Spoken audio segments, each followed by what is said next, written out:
Hi, and welcome to the Day Trading for Beginners podcast. This is season 3, episode 3. And in this episode, we're talking about liquidity grabs and market makers. So if you've ever heard of the term a liquidity grab, or you've heard people talk about market makers, hopefully after this podcast, you have a better understanding of this. Now, this is kind of a timely podcast as well. I'm recording this on Sunday, March 16th, and we've seen the beginning of March 2025. The market has certainly crashed a little bit to some support levels.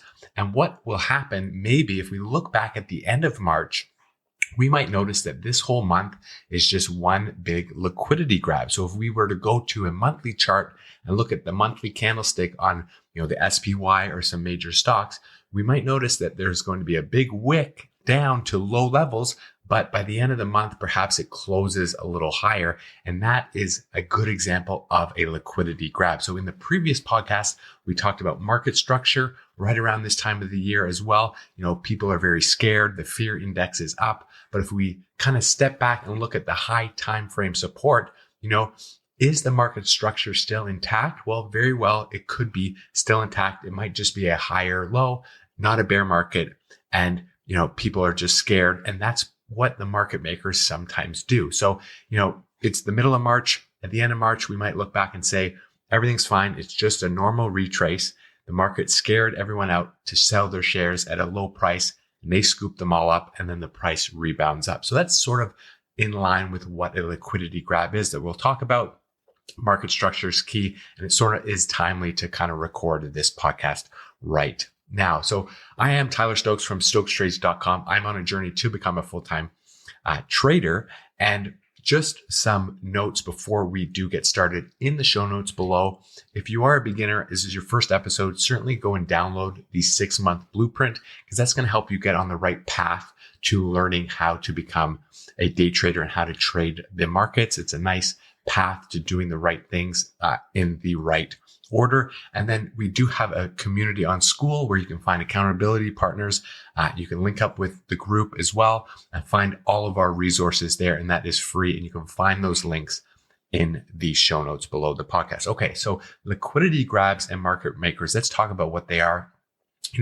If at this stage you've been studying or you've looked at any sort of price chart before, even just a little bit, you've probably seen scenarios where price potentially crashes below what we think is a safe level, or it spikes past a resistance level only to snap back to the norm, so to speak, or a previous level. So it can be a little wild, a little bit confusing. The price drops and then rebounds, or goes really high and then comes back to sort of a retraced level. And we're wondering, is someone pulling the strings behind the scenes? So, what if you could kind of figure out why these swings happen?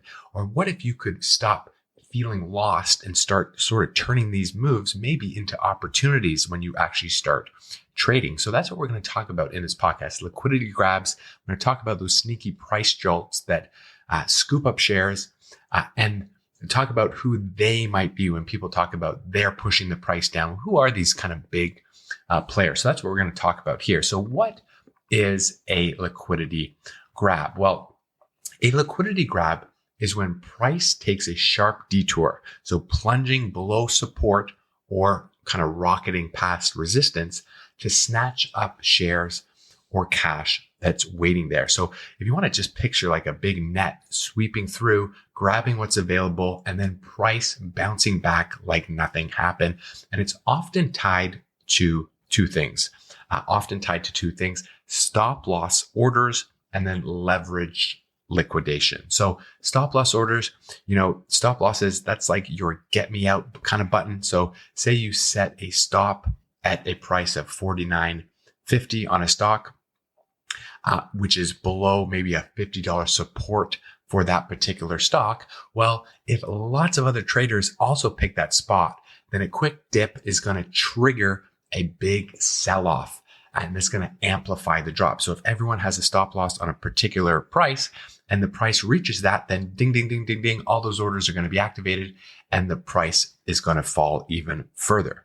And then we also have leverage liquidation. So if people often they trade with borrowed cash. So if there's a big swing, then that might wipe out the margin that people are betting with, forcing the broker to dump shares. So if you bought on margin when, for example, Bitcoin was back at around 100,000 and then it dropped all the way down to in the 70s, well, you are going to get a margin call, and many other people that have bought on margin at that high price are going to get called. And when the price retraces enough, it's going to force you to sell to meet your margin requirements. And there becomes more selling pressure, sell, and the price drops even more. So, these price hits, they happen at these hot spots. The liquidity gets sucked up. These shares or these orders get sucked up. And then eventually it reverses once the quote unquote net is full from our analogy there. So that's sort of why some of these liquidity grabs happen. And we'll talk exactly about, what it means by grabbing liquidity. But those are the two main reasons. People have stop loss orders that all get triggered at the same time and causes buy or sell pressure. And then when people are leveraged and the price goes the wrong way, they're forced to sell when the price drops too much, triggering a whole bunch of orders, a whole bunch of avalanche of sell orders, and then the price goes down. So that's sort of the main idea behind what's causing some of these liquidity grabs. So when we talk about they, who are they? Well, when I've been studying for the last year or so, and I'm watching some stock analysis, I hear people say they are running the price down, and they basically refers to what's called a market maker. But who are these market makers? Well, market makers, they can see where a lot of orders are, like the stop losses. They can see the cluster based on order flow or market patterns. So not direct data, but they do have a good idea of where a lot of stop losses might be. So if they push prices towards those levels by buying or doing a lot of selling at large scales, then they can trigger those orders, and then they can grab up shares at a cheaper price or sell shares at a higher price. So the market makers, they are big players who keep trading, flowing smoothly in the financial markets, and they play a key role in these liquidity grabs. So you can think of them sort of as storekeepers with deep pockets, fast tech, and they're ready to buy or sell when a trade is happening. So they're not sort of random people. They are specific types of people and institutions. So you can think like specialized trading firms. You may have heard of a company called Citadel Securities. So they're just built for trading. Big banks can be market makers. So JP Morgan Chase, Goldman Sachs, and so on.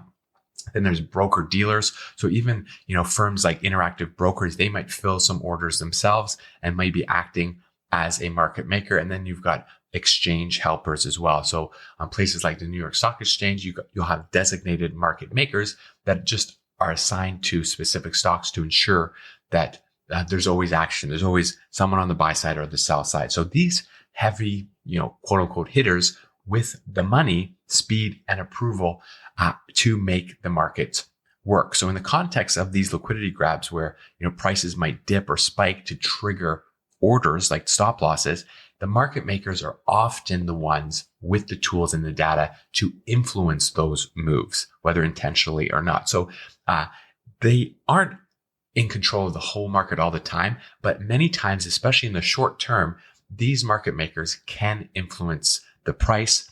They can do it with news narratives as well. So long term, the fundamentals of companies will play out, but in the short term, there can be a lot of volatility, and these market makers can sometimes influence prices. And, you can go into more detail and learn more about this. There's other reasons where they might be doing this with options as well. So when options expire at the end of certain weeks, there's always a price that, would be beneficial for some market makers. And you'll often see that price kind of hits that price exactly or right around there. So they can influence price short term. So in terms of liquidity, now you might hear that, you might not quite understand what that means. So what is liquidity in this context? Well, when we say grabbing liquidity, so the market makers went and swooped up all that liquidity, in the context of these market makers, it's a strategic process where they take advantage of clusters of orders in the market to execute trades that will benefit their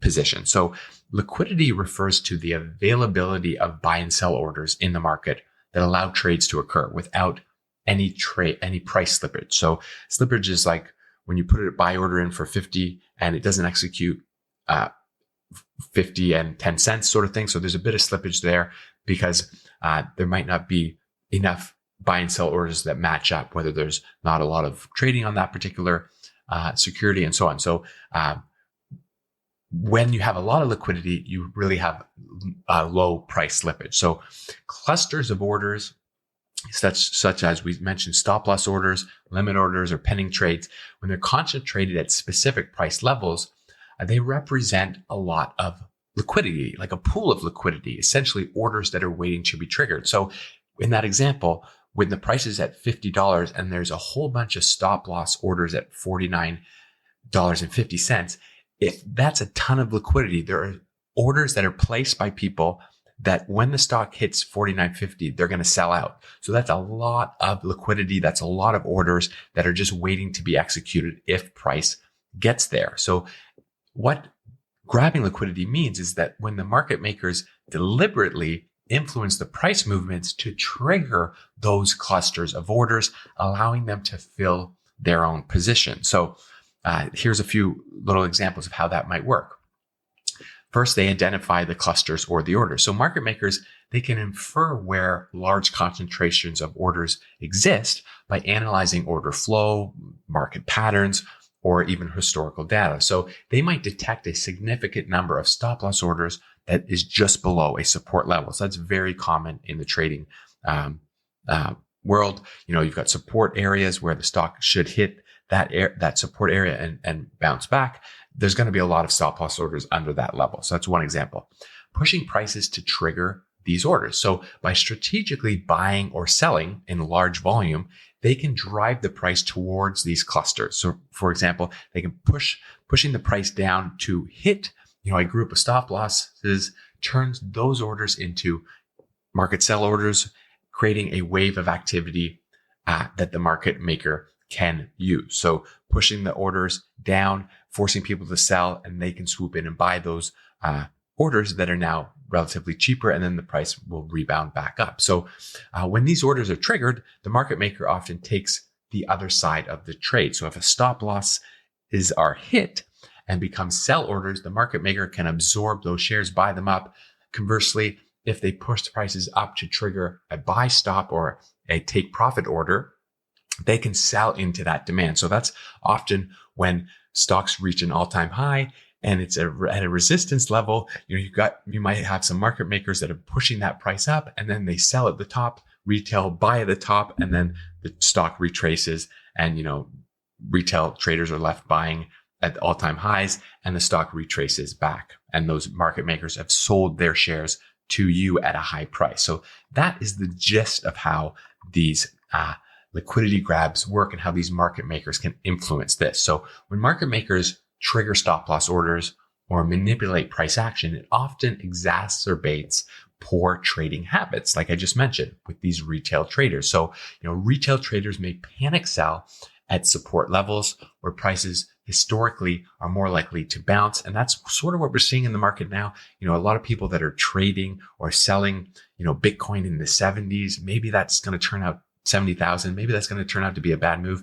If you're a retail trader that owned Tesla and you had this big drawdown and you panic sold in like the low 220s, if you look at the end of the year, I think Tesla could be much higher than 220. So that is what the market makers can do with fear, greed. They can force retail traders to make bad moves. So this leads, again, retail traders to dump positions at the worst possible time. And on the flip side, when prices are pushed up to trigger those buy stop or those take profit orders, the retail traders often chase the momentum and they buy at all-time highs, hoping that the trend continues. And if you've ever seen that meme where people are outside of like an office building, it's just a cartoon and it's like Tesla at $420 and the line is huge. And then you've got Tesla at $220 and no one wants to buy. That is generally the mentality of retail traders. No one wants to buy when a stock is at a low support level because they're scared. Everyone wants to buy when prices run up and they think it's going to keep going up and up. And unfortunately, you can get trapped in that scenario. So essentially, the market makers, their ability is to fill their own positions by absorbing shares or selling into demand to take advantage of the emotions and the undisciplined tendencies of many retail traders. So, why did they do this? Well, obviously profit, they can trigger these orders, allowing the market makers to capture favorable price levels. So, when example, right now, if you've watched Bitcoin a little bit, it went up to over 100,000 and it retraced back, I think, to like 71 or in the mid 70s. Well, if the market makers forced that selling and they scooped up and bought Bitcoin at, 75,000, let's call it that. If you look at that in the next coming months or the end of the year, that could be a really, really good trade. Same with Tesla. They've pushed Tesla down to the low 200s. If a lot of these institutions are buying Tesla at the low 200s. If we look at what Tesla is going to be at the end of the year, that could be a really, really great trade. So they will profit from these liquidity grabs. And then there's other reasons too, inventory management. So market makers, they often need to balance their holdings. So grabbing liquidity at times can help them acquire or offload shares as they need to manage their inventory. So that's a little bit more technical and market impact. So by triggering these orders, they can create momentum or volatility that aligns with their broader trading strategy. So again, the whole talk this month has been these market makers are just trying to scare the market and forcing people to sell low. And, soon, hopefully, we're going to see a rebound back. So this could be a great time to buy some stocks. Certainly, this is not financial advice, but, to buy things when they come down, when everyone's scared, is generally a really good time to buy investments. So if you want to just do a few more examples, and then we'll wrap this up. So, if we imagine a stock trading at a certain price, there's a cluster of stop loss orders sitting, just below a key support level. A large player might sell the asset to drive the price down to that level, triggering those stop losses. As the sell orders hit the market, they buy the asset at the lower price. So we kind of talked a little bit about that. Another example, if you imagine that a stock surged all the way to maybe an all-time high of 150 with significant hype driving the retail traders to buy it aggressively, they expect the rally to continue. Many of these traders place their buy orders around this level, which unfortunately sometimes is a key resistance zone where past selling pressure has emerged. And what sits above that level is a lot of resistance. So a market maker or a large player sees this cluster of buy orders around this area, and they might initially push the price to, higher than 150, up to 150 true, maybe up to 151 or 152, triggering a whole bunch of, FOMO in the market. And instead of breaking out, they're going to sell into this and unload positions at the peak. And then this buying dries up the resistance that's there. The price is going to reverse sharply, sometimes dropping back down. So that's a scenario that sometimes happens. And if you look at price charts, you can kind of see that as well. If you start scanning through price charts, you can see these liquidity grabs at support levels just below, and then at resistance levels as the stock goes up high. It's gone up too high and it's going to have to come back down. So the key takeaway, grabbing liquidity means exploiting clusters of orders to create favorable trading opportunities. The market makers, they trigger these orders by influencing price movements, allowing them to execute trades that align with their goals, whether for profit, inventory management, or market impact. So it's a calculated strategy to capitalize on the natural flow of the market. But don't be too discouraged, because you can take advantage of this as well. You can now understand a little bit what's happening and not get so scared and not sell shares once they've dropped through some support levels. And don't chase. You can learn not to chase as well by understanding how these liquidity grabs are happening. And for the most part, a lot of this happens in the short term. So these market makers can influence the price, but only so much. So if you even have some long-term investments that can be quite volatile in the short term, over the long term, these market makers can't do too much once the fundamentals of a company sort of eventually line back up. But for short-term trading, certainly this concept is something to keep in mind. It's sort of like the market's wild side, driving prices below supports, leaping past resistance, only to kind of boomerang back. And the market makers, they do this they're big players. They can snag up those shares at discount or sell at premium